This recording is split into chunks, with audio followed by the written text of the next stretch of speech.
ముఖ్యంగా అసలు గువ్వల బాలరాజు ఎందుకు రాజీనామా చేశారు అనే ప్రశ్న ఇక్కడ ఉత్పన్నమవుతుంది.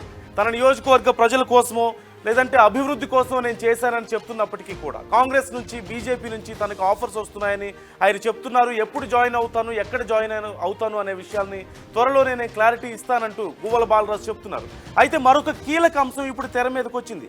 అసలు గువ్వల బాలరాజు ఎందుకు రాజీనామా చేశారు, ఆయన వెనక ఎవరున్నారు, ఆయన ఎజెండా ఏంటి అనే ప్రశ్న ఇక్కడ తెర మీదకి వస్తుంది.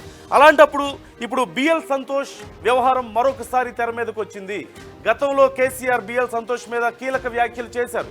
తన ఎమ్మెల్యేలను కొనుగోలు చేసి తన పార్టీని దెబ్బతీసే ప్రయత్నం చేశారని డైరెక్ట్గా ఆరోపణలు చేశారు. అరెస్ట్ చేయాలని ఆయన పెద్ద ఎత్తున ఒత్తిడి చేశారంటూ కూడా ఆరోపణలు వచ్చిన విషయం మనకు తెలిసిందే. ఈ నేపథ్యంలో బిఎల్ సంతోషే ఇప్పుడు గువ్వల బాలరాజు రాజీనామా వెనక ఉన్నారు, ఆయనే దగ్గరుండి ఈ వ్యవహారాన్ని అంతా నడిపిస్తున్నారు అంటే ఒక ప్రశ్న ఉత్పన్నమవుతుంది. అవునా అంటే సంకేతాలు చూస్తే అవుననే అనిపిస్తున్నాయి. గతంలో కేసీఆర్ చేసిన దానికి ఇప్పుడు గువ్వల బాలరాజు రివెంజ్ తీర్చుకుంటున్నారు అంటూ కొంతమంది ఆరోపణలు చేస్తున్నటువంటి పరిస్థితి కూడా కనిపిస్తుంది. బ్యాక్గ్రౌండ్లో బాలరాజుని బిఎల్ సంతోషే నడిపిస్తున్నారా అనేటువంటి అంశం ఇప్పుడు తెర మీదకి వస్తుంది.